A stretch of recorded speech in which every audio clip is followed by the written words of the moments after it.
Hello and welcome to Mad About Film. Today we're going to talk about Star Wars The Last Jedi, Episode 8 in the new trilogy that's obviously happening with Lucasfilm and produced by Kathleen Kennedy. Anyway, directed by Rian Johnson, and let's have a look at the trailer. When I found you, I saw raw, untamed power. And beyond that, something truly special.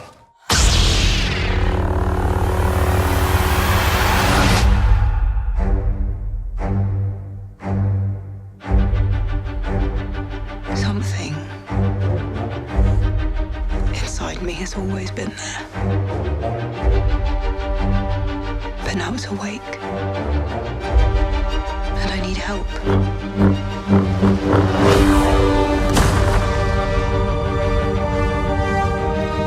I've seen this raw strength only once before. It didn't scare me enough then. It does now.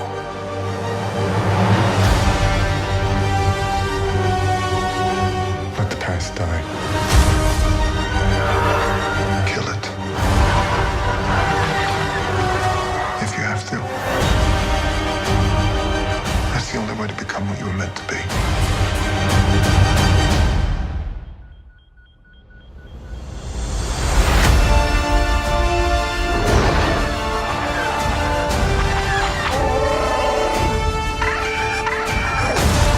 We are the spark that'll light the fire that'll burn the First Order down. Come on! This is not going to go the way you think. Fulfill your destiny.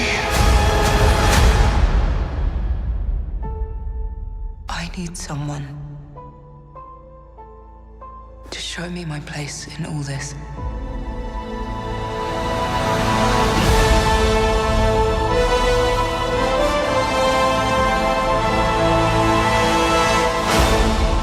Just to let you know that this review may contain spoilers, and if you haven't seen the film already, I highly recommend that you go see it before you watch this review. So spoilers are going to be in this review, just to let you know. So, Star Wars Episode 8, it's quite tricky to know where to start with this one. Essentially, the film starts where The Force Awakens ended, and it's kind of quite exciting. I've been basically waiting for this film for quite a while. I think every Star Wars fan has. I can't help it, but when I see Lucasfilm, when I see a long time ago in a galaxy far, far away, and I see that big Star Wars and the big kind of like, moment where the music starts, I can't help but get goosebumps every single time I see that in the cinema. It's just kind of like cerebral almost, and Star Wars has burnt itself into sort of my conscience, really.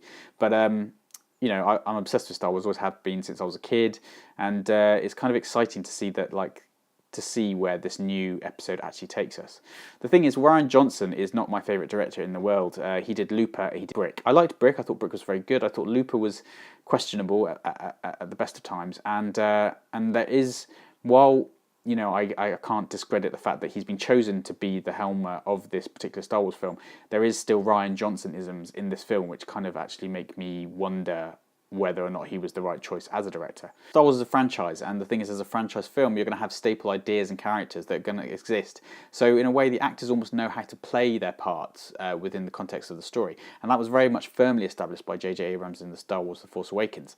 The thing is with The Last Jedi, it's not the characters that are wrong. Actually, there's some great performances, namely by Adam Driver as Kylo Ren, because there's one particular point in the fact that you see his conflict. You see him as a teenager growing into a man, growing into this person who's supposed to be the disciple of Lord Snoke.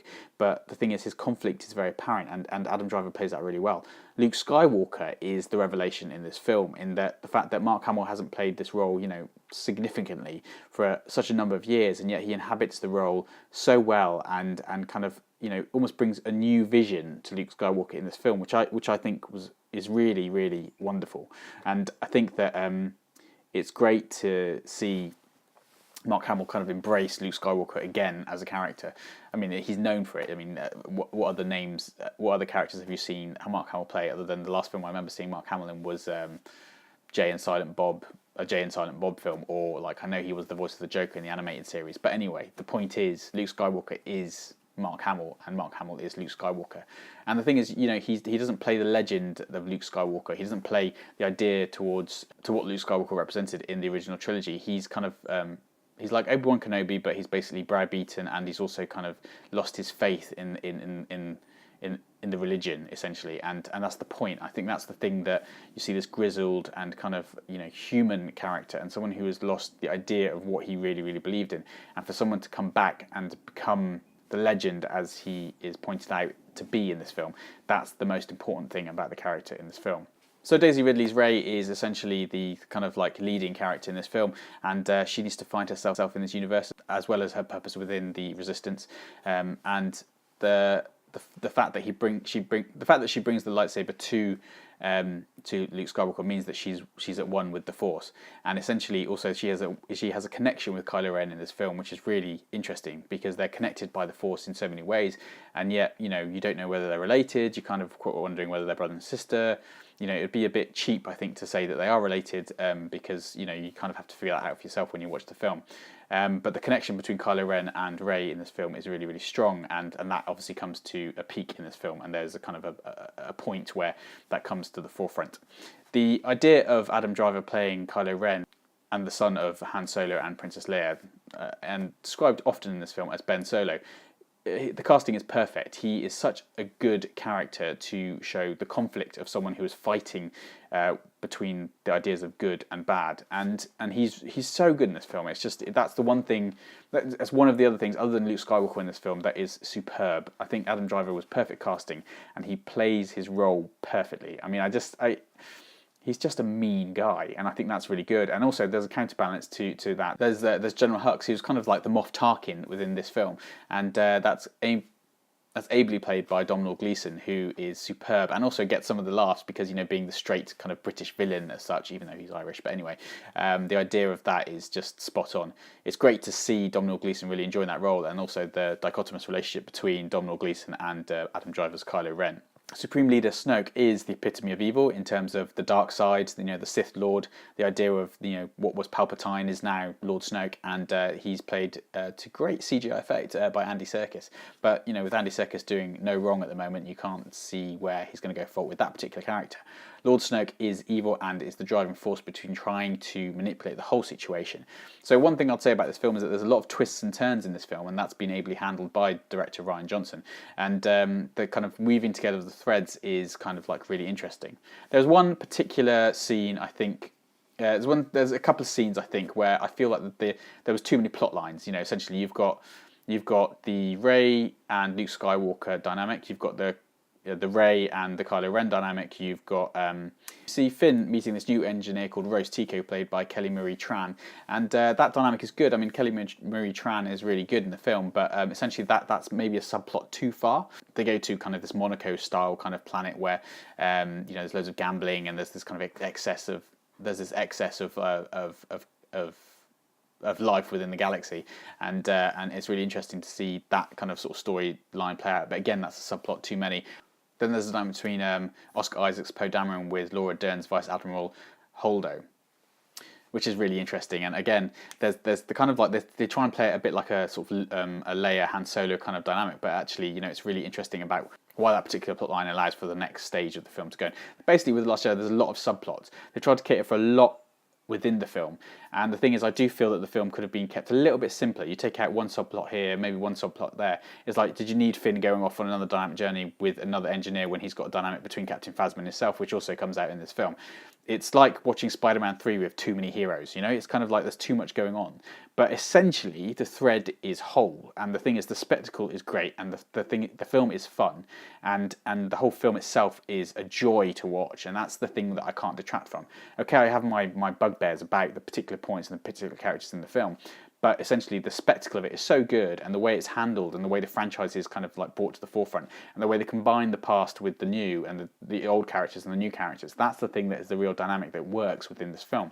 The thing that really grabs me in this film is the dynamic between Rey and Kylo Ren and the dynamic between Rey and Luke Skywalker, and that whole idea of what's going to happen. It's about, you know, the spark and the igniting of the spark and the kind of fight against the First Order. Being the middle bit of the sandwich of The Force Awakens and what comes next in Episode 9, it's a real kind of good overall story. I just feel like it could have been trimmed a little bit more around the edges to make it a little bit more leaner, if that makes sense.